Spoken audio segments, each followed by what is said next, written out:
Assalamualaikum. You are listening Mohammed Hashmi and welcome to MH Computer Academy. So guys, आज की video में हम Microsoft PowerPoint के बारे में सीखेंगे।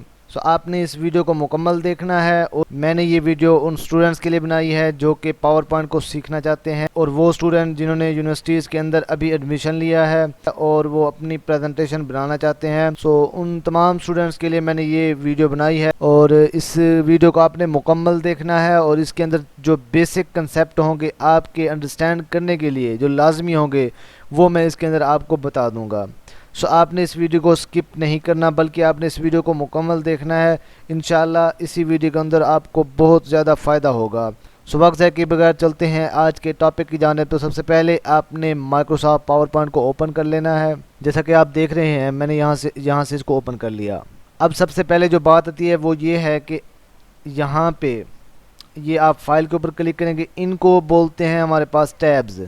ये हमारे पास सारे जो हैं ये टैब्स हैं और इनके अंदर ये जो बने हुए हैं जैसे ये क्लिपबोर्ड है, स्लाइड्स हैं, फ़ॉन्ट हैं, ये हमारे पास ग्रुप्स होते हैं।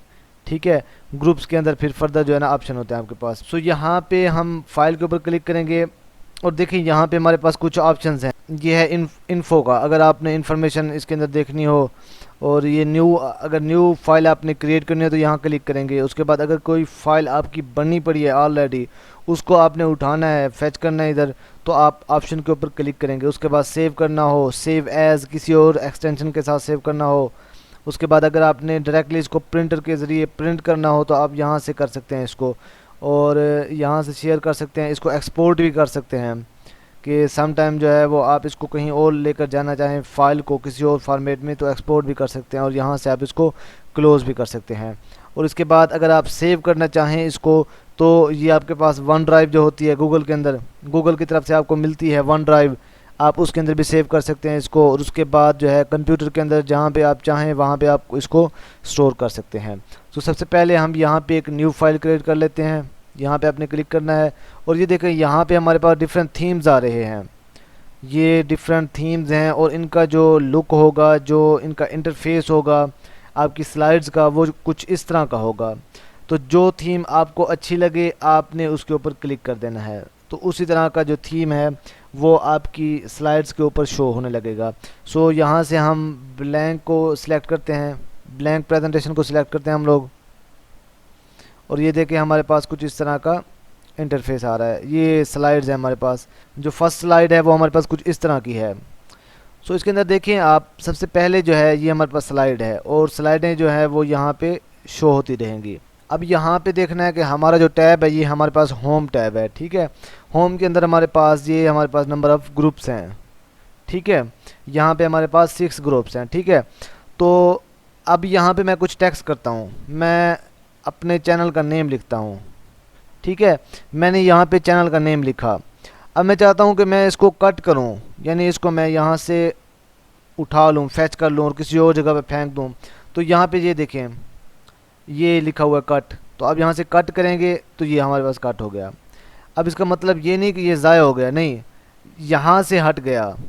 अब जब यहाँ से हट गया तो किसी और जगह पे तो इसको रख सकते हैं ना। जिस तरह आपके पास पेपर होता है, आप पेपर को काटते हैं, वो टुकड़ा ख़त्म तो नहीं हो गया ना, वो टुकड़ा है पड़ा आपके पास, उस टुकड़े को कहीं और लगा सकते हैं आप। तो इसी तरह कट का मतलब भी यही होता है। ठीक है, अब मैं कंट्रोल, इसी काम को आप कट जो करते हैं आप कंट्रोल एक्स से भी कर सकते हैं। कंट्रोल एक्स से आप इसको कट कर सकते हैं और अगर आपने यहाँ पे इसको पेस्ट करना हो दोबारा तो उसके लिए कंट्रोल वी कर सकते हैं आप और इसके बाद यहाँ से भी आप पेस्ट कर सकते हैं। ये देखें यहाँ पे आपने क्लिक कर देना है तो ये देखें हमारे पास शो हो गया है। और अगर आपने अनडू करना है, मिसाल के तौर पर आप कहते हैं कि यार यहीं पे ना लिखा होना चाहिए था, तो आप कंट्रोल जी कर सकते हैं ऐसे। ठीक है, तो इस तरह का आप काम इनके ज़रिए कर सकते हैं। ये आपका जो बेसिक है वो मैंने आपको यहाँ से बता दिया। अब सेकंड जो आता है वो ये है कि यहाँ पे लिखा मैंने एमएच कंप्यूटर एकेडमी, यहाँ मैं अपना नेम लिख देता हूँ मोहम्मद हाशमी। ठीक है, यहाँ पे मैंने नेम लिख दिया अपना। अब मैं चाहता हूँ कि जो मेरी स्लाइड है उसका जो फॉर्मेट है, उसका जो स्टाइल है लिखने का, वो थोड़ा डिफरेंट होना चाहिए। मैं अगर मिसाल के तौर पर लिखता हूँ कंप्यूटर के बारे में कि मुझे एक टॉपिक मिला है, फॉर एग्जांपल प्रेजेंटेशन के लिए जो स्टूडेंट्स हैं उनको प्रेजेंटेशन के लिए टॉपिक मिलता है कि आपने इस टॉपिक को तैयार करना है, उसकी स्लाइड बना कर लानी है, उसका फॉर्मेट जो है और उसका जो साइज़ है वर्ड्स का वो इस तरह का होना चाहिए। तो यूनिवर्सिटीज़ के अंदर जो प्रोफेसर होते हैं वो आपको एक स्पेसिफिक रिक्वायरमेंट्स देते हैं कि आपने इसको फॉलो करना है, ठीक है। तो उसको मद्देनज़र रखते हुए आपने इनको बनाना होता है। अब आप कहते हैं कि भाई मैंने तो लिखना है कि कंप्यूटर के बारे में, आपने लिखना है कंप्यूटर के बारे में, तो अब इस जगह पे तो नहीं आ सकता ना, ये तो अच्छा नहीं लगेगा। तो उसके लिए हम क्या करेंगे, हम यहाँ स्लाइड्स के ग्रुप में आएंगे और यहाँ पे देखें न्यू स्लाइड। अब देखें यहाँ पे हमारे पास ये स्लाइड्स हैं, डिफरेंट स्लाइड्स, ठीक है। इनके ये टेम्पलेट हैं, स्टाइल हैं इनके लिखने के।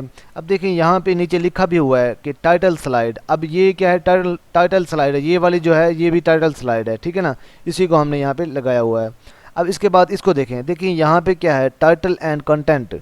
मिसाल के तौर पर आपने लिखना है कंप्यूटर के बारे में, तो वो ऐसे ही होगा ना कि यहाँ पे आपने टाइटल लिखना है और यहाँ पे उसका कंटेंट लिखना है, ठीक है। ये क्लियर हो गया। उसके बाद आपने सेक्शन हेडर, ये भी उसी तरह का है जैसे ये बना हुआ है। और इसके बाद अगर आपने दो चीज़ों के दरमियान कंपेयर करना है, मिसाल के तौर पर आपको जो प्रोफेसर हैं वो आपको कहते हैं कि आप जो है रैम और रोम के अंदर डिफरेंस बताएं, तो आप कैसे बताएंगे। सो आपने यहाँ पे लिखना है डिफरेंस बिटवीन रैम एंड रोम, और यहाँ पे आपने फिर रैम को लिख देना है, फिर यहाँ पे आपने रोम को लिख देना है, ठीक है। और इसका भी यही काम है। अभी इसमें थोड़ा सा डिफरेंस है, वो ये है कि यहाँ पे आप लिख सकते हैं, ये यहाँ पे रैम लिख सकते हैं, यहाँ रोम लिख सकते हैं, ठीक है। और इसके अंदर नहीं लिख सकते, इसके अंदर सिर्फ ऊपर आपने टाइटल दे देना है कि डिफरेंस बिटवीन रैम एंड रोम, ठीक है। और ये टाइटल ओनली कि यहाँ पे आपने टाइटल देना है, और यहाँ पे अगर पिक्चर वगैरह कुछ डालना चाहें, आप इंसर्ट करना चाहें तो वो यहाँ पे इंसर्ट कर सकते हैं। उसके बाद ये ब्लैंक हो गया कि कुछ भी आप उसके अंदर नहीं लेना चाहते। और उसके बाद ये कंटेंट एंड कैप्शन, कि कोई पिक्चर वगैरह ऐड करनी हो, कुछ और ऐड करना हो, और ये यहाँ पे पिक्चर विद कैप्शन और पिक्चर वगैरह भी साथ आप दे सकते हैं। सो ये हमारे पास है बेसिक थीम्स के बारे में। सो अब हम यहाँ पे इसको क्लिक करना है आपने। उसके बाद अगर एंटर करेंगे ना तो नेक्स्ट स्लाइड ओपन हो जाएगी, ठीक है। अब नेक्स्ट स्लाइड हमारे पास ये आ गई। अब मैंने यहाँ पे लिखना है कि कंप्यूटर के बारे में, व्हाट इज़ कंप्यूटर, ठीक है। सो मैं यहाँ पे लिखता हूँ व्हाट इज़ कंप्यूटर, ठीक है। ये मैंने लिख दिया। अब मैं चाहता हूँ कि ये जो है ये थोड़ा सा मतलब लाइट लग रहा है, इसको थोड़ा बोल्ड होना चाहिए। तो उसके लिए क्या करेंगे हम लोग, देखें। अच्छा, यहाँ पे मैं एक और बात आपको बताता जाऊँ इनमें से, कि ये जो है लेआउट का ऑप्शन, ये किस लिए होता है। लेआउट का जो ऑप्शन होता है वो इन्हीं को चेंज करने के लिए होता है। मिसाल के तौर पर अब यहाँ पे मेरे पास कौन सा है, टाइटल एंड कंटेंट है। मैं कहता हूँ कि भाई यहाँ पे टाइटल एंड कंटेंट ना हो, बल्कि हमारे पास कोई और थीम आए, तो यहाँ पे लेआउट पे जाऊँगा और यहाँ से मैं इसको चेंज कर दूँगा। मैं कहता हूँ कि ये आ जाए, तो देखें यहाँ पे चेंज हो गया, ठीक है। तो इस तरह का काम यहाँ पे हम कर सकते हैं, और रीसेट भी कर सकते हैं, आपके दोबारा उसी फॉर्म में चला जाए, ठीक है। और यहाँ पे आप सेक्शन भी ऐड कर सकते हैं कि आप स्लाइड्स के अंदर जो है वो सेक्शन बना लें, ठीक है। सो अब यहाँ पे मैं लिखता हूँ, इसको मैं कंट्रोल जी की हेल्प से बैक कर देता हूँ। यहाँ पे लिखता हूँ व्हाट इज़ कंप्यूटर, ठीक है। यहाँ पे मैंने लिखा व्हाट इज़ कंप्यूटर। अब यहाँ से जो है इसका साइज़ हम बढ़ा सकते हैं और साइज़ जो है वो कम कर सकते हैं। देखें ये जो है ये साइज़ को इंक्रीज़ करने के लिए होता है और ये साइज़ को डिक्रीज़ करने के लिए होता है। यहाँ पे देखें ये साइज़ इसका है 44। अब यहाँ से आप कम कर सकते हैं मैनुअली। अगर आप यहाँ से कम करना चाहें वो भी कर सकते हैं। अगर आप इन बटन्स के ऊपर ये जो शो हो रहा है यहाँ पे भी आप कर सकते हैं। लेकिन सबसे पहले अब देखें यहाँ चेंज नहीं हो रहा। क्यों चेंज नहीं हो रहा? क्योंकि हमने इसको सिलेक्ट नहीं किया। आप इसको सिलेक्ट करेंगे, यहाँ से आप इसको सिलेक्ट करेंगे। अगर आपका लैपटॉप है तो आपने लेफ़्ट बटन के ऊपर क्लिक करना है और इसको यहाँ से ड्रैग करना है सिलेक्ट करने के लिए, यानी लेफ़्ट बटन के ऊपर प्रेस करना है आपने और फिर यहाँ से इसको ऐसे ड्रैग करना है लेफ़्ट साइड पे, तो ये सिलेक्ट हो जाएगा। फिर उसके बाद आप इसके अंदर चेंजमेंट कर सकते हैं। अब ये हमारे पास जो ग्रुप है ये फ़ॉन्ट का ग्रुप है और इसके अंदर यहाँ से आप इसका साइज़ बढ़ा सकते हैं। देखें ये साइज़ बढ़ रहा है और यहाँ से कम हो रहा है, ठीक है। और यहाँ पे देखें इसका स्टाइल जो है लिखने का वो यहाँ चेंज होगा। देखें अगर मैं इसको इस तरह का लिख दूँ तो वो कैसा अच्छा लग रहा है, एरियल ब्लैक, और भी बहुत सारे यहाँ पे ये देखें बहुत ज़्यादा हैं। ये देखें जो आपको अच्छा लगे आप यहाँ से उसको सिलेक्ट कर सकते हैं। मैं इसको सिलेक्ट करता हूँ, ठीक है। ये हमारे पास आ गया। अब यहाँ पे इसके अलावा आप इसके अंदर एक और काम कर सकते हैं। मैं यहाँ मिसाल के तौर पर डेफिनेशन लिखता हूँ कंप्यूटर की। सो यहाँ पे हमने इसकी डेफिनेशन लिख दी। अब देखिए इसके अंदर अगर हम डिफरेंस देना चाहें, इसकी सिंपली एक और डेफिनेशन भी हो सकती है अगर आप बनाना चाहें कि computer is an electronic device that takes input and gives output after processing. यानी यूज़र जो है वो इनपुट देता है और जो कंप्यूटर होता है वो आपको आउटपुट देता है आफ्टर प्रोसेसिंग। प्रोसेसिंग करने के बाद आपको आउटपुट देता है। सो इस तरह का भी आप डेफिनेशन कर सकते हैं इसकी समझने के लिए सिंपली। सो अब हमने यहाँ पे इसको टाइप कर दिया है, यहाँ पे हमने इसको लिख दिया। सो देखें यहाँ पे कि हम इसके अंदर क्या चेंजमेंट कर सकते हैं। अब मैं कहता हूँ कि जहाँ जहाँ ये मेरे पास यहाँ पे कंप्यूटर है, अब मैं इसको बोल्ड करना चाहता हूँ ताकि पता चले कि ये कंप्यूटर की डेफिनेशन है। तो इसको मैं सिलेक्ट करूँगा और यहाँ पे देखें बोल्ड कर दिया मैंने। इसका कलर जो है वो डार्क हो गया है और इसका जो स्टाइल है वो थोड़ा इटालिक करना चाहें तो आप इसको आई के ऊपर प्रेस कर दें, और यहाँ से अंडरलाइन करना चाहें तो यू कर सकते हैं आप, और यहाँ से भी इसको चेंज कर सकते हैं। यानी आप इसका शेडो देना चाहें तो इसके ऊपर क्लिक कर सकते हैं आप, और इसके ऊपर अगर आपने जैसे स्ट्राइक या कोई लाइन वगैरह लगानी है तो उसके लिए आप इसको यूज़ कर सकते हैं। और ये जो होता है ये होता है स्पेसिंग के लिए, यानी जो कंप्यूटर के अंदर जो हर एक अल्फ़ाबेट है ना, जैसे COMPUTER, तो इनके दरमियान जो स्पेसिंग है इसको अगर आप चेंज करना चाहें, मिसाल के तौर पर ये नॉर्मल है, ये टाइट हो गया, उसके बाद वेरी टाइट यानी क्लोज़ हो गए ये दोनों, और ये लूज़, वेरी लूज़, और उसके बाद मोर स्पेसिंग, वो अगर आप ऐड करना चाहें तो ऐड कर सकते हैं।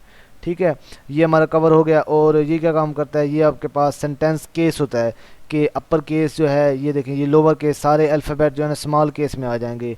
ये हमारे पास क्या आ जाएगा, अपर केस में सारे जो अल्फ़ाबेट हैं वो कैपिटल हो जाएंगे। और कैपिटलाइज द वर्ड्स, और उसके बारे में है कि और टॉगल वर्ड्स जो है ये डिफरेंट उसके अंदर चेंजमेंट कर देता है, यानी जो आपके पास कैपिटल होगा उनको स्मॉल कर देगा और जो स्मॉल होंगे उनको कैपिटल कर देगा। ठीक है, मैं उम्मीद करता हूँ कि यहाँ तक आपको समझ आ चुका होगा। अब ये देखें ये क्या काम करता है, ये उसके कलर के लिए है। तो अब देखें ये जो है यहाँ पे ये दो अब हमारे पास फ़ॉन्ट के अंदर रहते हैं, तो ये क्या काम करता है, ये आपके पास तमाम जितनी भी चेंजमेंट होगी उसको बैक कर देगा। जैसे हम रीसेट कहते हैं ना कि रीसेट कर दो किसी चीज़ को कि दोबारा उसी हालत में आ जाए, तो इसके ऊपर क्लिक करने से वो रीसेट हो जाता है। यानी यहाँ से देखा आपने, ये जो हमने सिलेक्ट किया हुआ था वो सारे के सारे उड़ गए, वैनिश हो गए। ठीक है, और ये जो होता है ये आपके टेक्स्ट के कलर के लिए होता है कि अगर आपका टेक्स्ट जो है कलरफुल नहीं है, आप इसको कलर देना चाहें तो वो आप यहाँ से दे सकते हैं टेक्स्ट को। ये आप देख सकते हैं मैंने इसको रेड दे दिया। सो ये हमने इसको यहाँ पे कलर दे दिया। अब हमारे पास 3 यहाँ पे ग्रुप्स हो चुके हैं, ये ग्रुप हो गया है, ये ग्रुप भी हो गया है, और ये ग्रुप भी हमारे पास हो गया है। आपने वीडियो को मुकम्मल देखना है, इंशाल्लाह ये वीडियो आपके लिए बहुत ज़्यादा हेल्पफुल होगी। और बेसिक ये जो हमारे पास टैब्स हैं ये इम्पोर्टेंट है बहुत ज़्यादा, इनके अंदर हम डीपली थोड़ा सा जा रहे हैं और हम बता रहे हैं आपको। नेक्स्ट जो टैब हैं उनको हम सरसरी देखेंगे, ज़्यादा डीप में हम नहीं जाएंगे। सो आपने वीडियो को स्किप नहीं करना। सो ये वीडियो आपके लिए बहुत ज़्यादा हेल्पफुल साबित होगी इंशाल्लाह।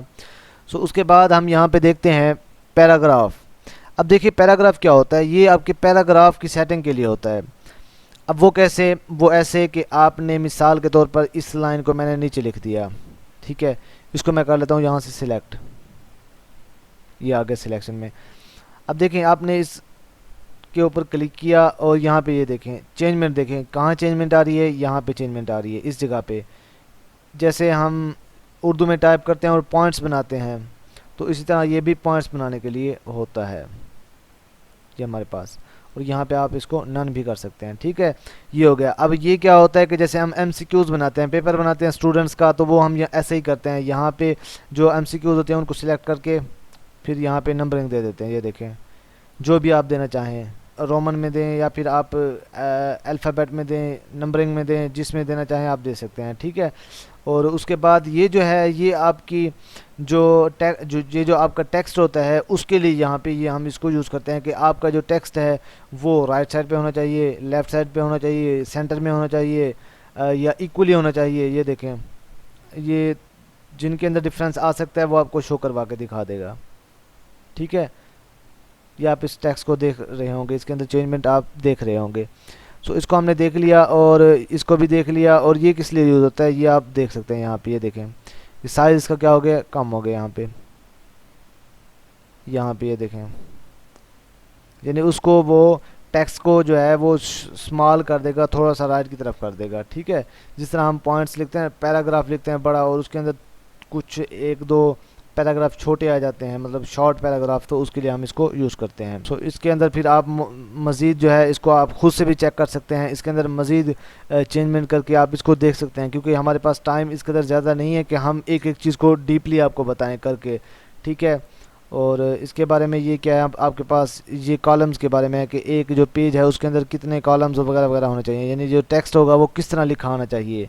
देखिए यहाँ पे हमारे पास 3 कॉलम होंगे, ये देखें, ये 1 कॉलम 2 3, तो ये उनके लिए है, यानी कॉलम की फॉर्म में जो है हमें वो बना के दे। अब देखिए ये हमारे पास 1 कॉलम की फॉर्म में, यानी ये हमें पूरे इसको एक कॉलम कंसीडर कर रहा है। अगर हम 2 कहते हैं तो फिर यहाँ से एक हिस्सा, यानी एक हिस्सा ये हो गया और एक हिस्सा ये हो गया हमारे पास। इसी तरह 3 जो होता है वो फिर ऐसे छोटा हो जाता है, यानी ये 1 2 फिर यहाँ पे 3। ठीक है, तो ये हमारे पास कॉलम्स के लिए होता है। और यहाँ पे देखें, अब नेक्स्ट जो है हमारे पास यहाँ पे टेक्स्ट डायरेक्शन, तो वो कैसे हो सकता है। मिसाल के तौर पर आपने डायरेक्शन चेंज करनी हो टेक्स्ट की, देखें कि हॉरिजेंटल, आप देखें कि ये अभी जो लिखा हुआ है ये हमारे पास हॉरिजेंटल है, और अगर आप इसको चेंज करना चाहें, रोटेट करना चाहें 90 के एंगल पर, तो वो इस तरह शो होगा 270। और यहाँ पे स्टैक्ड वो भी चेंज हो सकते हैं इसके अंदर। देखें सारे जो हैं वो अल्फ़ाबेट अलग-अलग हो गए हैं। ठीक है, सो उसके बाद जो है अलाइन टेक्स्ट क्या काम करता है, ये अलाइनिंग होती है, यानी टॉप टू बॉटम, मिडल से ये कितना कितना डिफरेंस होना चाहिए टेक्स्ट का जो आपने लिखा हुआ है। ये देखें, ये बॉटम के अंदर है, ये टॉप के ऊपर है, और ये क्या है, मिडल के अंदर आ गया है। ठीक है, मज़ीद जो ऑप्शन है वो आपने इसको यहाँ से खुद देख लेना है। इसको अगर मैं डीपली बताना चाहूँ ना आपको बता सकता हूँ, लेकिन ये बहुत ज़्यादा टाइम कंज्यूम होगा। और अब यहाँ पे हम ड्राइंग के अंदर आते हैं, तो ड्राइंग के अंदर देखें कि मुख्तलिफ़ जगहों पे हमारे पास ऐसे होता है कि जब जब हमें वो कहते हैं कि आप टास्क बनाओ। अब टीचर जो प्रेजेंटेशन के लिए बताता है तो उसमें हमने कुछ एरोज़ को यूज़ करना होता है, कुछ हमने कमेंट को यूज़ करना होता है। तो उसके लिए हम क्या कर सकते हैं यहाँ पे, ये देखें, ये हमारे पास कुछ शेप्स हैं यहाँ पे। जो प्रोग्रामिंग के स्टूडेंट्स हैं, C++ पढ़ते हैं, जावा पढ़ते हैं, या कोई और लैंग्वेज पढ़ रहे हैं, तो उनके अंदर वहाँ पे फ़्लो चार्ट जो है ना वो बनाने पड़ते हैं। तो फ़्लो चार्ट बनाने के लिए आपको यहाँ पे ये साइन जो है, ये शेप्स हैं, ये यूज़ करनी पड़ती हैं। अब फ़्लो चार्ट की शेप्स यहाँ पे ये देखें, ये हमारे पास जो तमाम शेप्स हैं वो आपने पढ़ी भी होंगी, वो यहाँ पे मौजूद हैं और आप इनको ड्रा भी कर सकते हैं। और इसी तरह आपने कोई पिक्चर लगानी है और उसके ऊपर शो करवाना है कि आप कोई मैसेज शो कर रहे हैं। मिसाल के तौर पर यहाँ पे किसी शख्स की पिक्चर है और मैं उसके माउथ के ऊपर जो है ना ये साइन लगा देता हूँ। अब ये क्या होता है, ये बताने के लिए होता है कि आप जो है कुछ बता रहे हैं, आप कुछ बात कर रहे हैं। जिस तरह आपने मुख्तलिफ बुक्स के अंदर देखा होगा कि पिक्चर के साथ ये लगा देते हैं, और यहाँ से इसका जो यहाँ ये निब है ये आप बढ़ा सकते हैं, ये जो एरो ये देखें। ठीक है, यानी ये इस पॉइंट के ऊपर आकर आपने फिर लेफ़्ट बटन के ऊपर क्लिक करना है और इसको यहाँ पे आपने ड्रैग करना है, जहाँ पे ड्रैग करेंगे वो चला जाएगा। ठीक है, ये हमारे पास हो गया। और अगर आप इसके ऊपर टेक्स्ट करना चाहें कुछ भी, तो आपने यहाँ पे राइट बटन के ऊपर क्लिक करना है, और यहाँ पे आप देख सकते हैं कि आप इसके ऊपर टेक्स्ट भी कर सकते हैं। ये देखें, एडिट टेक्स्ट और एडिट पॉइंट्स, कुछ भी आप इसके अंदर चेंजमेंट करना चाहें वो फर्दर आपका काम है, आपने इसको खुद अंडरस्टैंड करना है। मैं यहाँ पे लिखता हूँ MH कंप्यूटर अकेडमी, यहाँ पे मैंने लिखा MH कंप्यूटर अकेडमी। ठीक है, ये मैंने यहाँ पे लिख दिया। यानी इन शेप्स का यही काम होता है। और अगर आपने एरो वगैरह लगाना है, मिसाल के तौर पर मैं यहाँ पे एरो लगाता हूँ, और यहाँ से ये सिंपल एरो आपके पास हो गए, इनमें एक दो बोल्ड, ये देखें। अगर मैंने इसको लगाना हो ब्लॉक एरो को, तो देखें यहाँ पे मैं एक और टेक्स्ट कर देता हूँ। ये देखें, यहाँ मैं टेक्स्ट करता हूँ कि सब्सक्राइब। ठीक है, यहाँ पे मैं आपको बता रहा हूँ कि सब्सक्राइब करें आप MH कंप्यूटर अकेडमी को। ठीक है, सो इस तरह का आप काम इसके ऊपर कर सकते हैं। उसके बाद है आपके पास अरेंज। सो अरेंज करना चाहें आप, ब्रिंग टू फ्रंट, ये पिक्चर्स के लिए होता है। ये जो आपकी पिक्चर्स हैं, अगर ये जो शेप्स हैं आपकी, अगर इनको इसके ऊपर ले जाएं आप, फिर अगर आप चाहते हैं कि ये जो एरो है ये बैक पे चला जाए और ये जो साइन है ये ऊपर वाला ये फ्रंट पे आ जाए, तो उसके लिए आप यहाँ से चेंजमेंट कर सकते हैं। ठीक है, और उसके बाद ये हमारे पास क्विक स्टाइल्स हैं। ये देखें, यहाँ पे कलर्स वगैरह होते हैं, ये पूरी शेप्स के लिए, तो आप इनको यूज़ कर सकते हैं। मिसाल के तौर पर मैं किसी को सिलेक्ट कर लेता हूँ यहाँ पे, ये अच्छा है, येलो, ठीक है। तो आप इनको भी यूज़ कर सकते हैं। और उसके बाद यहाँ पे देखें ये हमारे पास शेप का जो कलर है उनके लिए यूज़ होता है, ये देखें ये भी उन्हीं के लिए यूज़ होता है। और उसके बाद ये हमारे पास शेप्स की आउटलाइन है, ये देखें ये कहाँ चेंजमेंट आ रही है, यानी ये जो ये किनारे हैं इनके, इसके ऊपर चेंज आ रही है। सो इसके बाद जो है ये हमारे पास शेप इफ़ेक्ट्स हैं, ये देखें ये क्या काम करते हैं। ये हमारे पास होते हैं कि अगर आप शेडो वगैरह देना चाहें इन पिक्चर्स के, या आप इस देखें आपने सिलेक्ट करना है जिसको चेंज करना है। मिसाल के तौर पर मैं इसको सिलेक्ट करता हूँ, अब यहाँ मैं शेप इफ़ेक्ट में जाता हूँ, देखें अब जो डिफरेंस होगा वो इसी के अंदर आएगा, जो चेंजमेंट होगी वो इसी के अंदर ही आपको शो होगी। ये देखें आप इसके अंदर चेंजमेंट कर सकते हैं, देखें काफ़ी चेंजमेंट कर सकते हैं आप इसके अंदर। ये तो आपके पास प्रेजेंट था, उसके बाद शेडो है, रिफ्लेक्शन है, ग्लो है, सॉफ्ट एज है, उसके बाद बेवल है आई थिंक सो, उसके बाद 3D रोटेशन है, और भी बहुत सारे हैं आपके पास। इनके अंदर फर्दर फिर ऑप्शंस हैं, वो भी आप यहाँ पे इसके ऊपर लगा सकते हैं, आप यहाँ पे इसको अप्लाई कर सकते हैं। उसके बाद हमारे पास है फाइंड का। मिसाल के तौर पर अगर आपने किसी पूरी स्लाइड पूरी डॉक्यूमेंटेशन के अंदर किसी चीज़ को आपने फाइंड आउट करना हो तो वो आप यहाँ से फाइंड आउट कर सकते हैं। मिसाल के तौर पर मैं यहाँ पे लिखता हूँ कंप्यूटर, ठीक है। फाइंड टेक्स्ट, तो देखें कि वो हमें यहाँ पे शो करवा रहा है, ये देखें ये लिखा हुआ है, ये हमारे पास कंप्यूटर लिखा हुआ है और उसने हमें शो करवा दिया। अब देखें फाइंड, ये देखें नेक्स्ट वो बता रहा है कि यहाँ पे लिखा हुआ है कंप्यूटर, फिर फाइंड करेंगे, फिर ये बता रहा है कि यहाँ पे लिखा हुआ है, ठीक है। फाइंड नेक्स्ट करेंगे, फिर ये देखें यहाँ पे बता रहा है कि यहाँ पे भी कंप्यूटर लिखा हुआ है, ठीक है। तो इनके इस तरह के काम है। उसके बाद रिप्लेस करना चाहें, मिसाल के तौर पर आपने एक टेक्स्ट के ऊपर दूसरे टेक्स्ट को आपने रिप्लेस कर देना है, यानी लगा देना है। मिसाल के तौर पर अब मैं आपको बताता हूँ कि देखें ये हमारे पास रिप्लेस और रिप्लेस फॉन्ट्स, अगर फॉन्ट को रिप्लेस करना चाहें तो वो कर सकते हैं। यहाँ से रिप्लेस देखते हैं हम लोग। अब यहाँ जहाँ पे मैं कहता हूँ कि सब्सक्राइब लिखा हुआ है, अब देखें यहाँ पे सब्सक्राइब के अंदर एस जो है यहाँ पे दूसरा भी कैपिटल है। मैं कहता हूँ कि पहले फाइंड करो, सब्सक्राइब को लिखता हूँ, ठीक है, ये मैंने लिखा। और मैं यहाँ पे कहता हूँ कि जो है सब्सक्राइब, ये सारे जो इसके अंदर अल्फ़ाबेट हैं वो स्मॉल होने चाहिए, ठीक है। तो ये हमारे पास स्मॉल होंगे। अब मैं क्या करूँगा, रिप्लेस और रिप्लेस आल। अब इसमें क्या होता है, रिप्लेस का जो होता है ये अगर एक जगह पे, यानी मिसाल के तौर पर यहाँ अगर आप रिप्लेस करना चाहते हैं तो रिप्लेस हो जाएगा। अगर आप रिप्लेस आल करेंगे तो जहाँ जहाँ आपके पास सब्सक्राइब का लिखा हुआ होगा वर्ड, तो उसको वो रिप्लेस कर देगा दूसरे वर्ड के साथ जो हमने यहाँ पे लिखा है। तो मैं इसके ऊपर क्लिक करता हूँ, यहाँ पे इसको मैं ओके कर देता हूँ। देखें यहाँ पे चेंज हो चुका। अब सारे जो अल्फ़ाबेट हैं वो स्मॉल आ चुके हैं। यहाँ तक मैं उम्मीद करता हूँ कि ये आपको अच्छा भी लगा होगा और यहाँ तक आपको समझ भी आ गया होगा। ये सिलेक्शन के लिए होता है कि अगर आपने सिलेक्ट करना हो, जो मैंने आपको बताया है कि अगर आपने सिलेक्ट करना हो तो आपने लेफ़्ट बटन के ऊपर प्रेस करना है और उसके बाद आपने उसको ड्रैग करना है जिस डायरेक्शन के अंदर जाना हो। मिसाल के तौर पर जैसे ये है, अभी यहाँ पे आऊँगा, पॉइंटर यहाँ पे ले आऊँगा, उसके बाद यहाँ पे मैं लेफ़्ट बटन के ऊपर प्रेस करूँगा और यहाँ पे इसको ड्रैग करूँगा इस साइड पे, ठीक है। ये सिलेक्ट हो जाएंगे। इस तरह का काम होता है और सिलेक्शन का काम भी यहाँ पे यही होता है।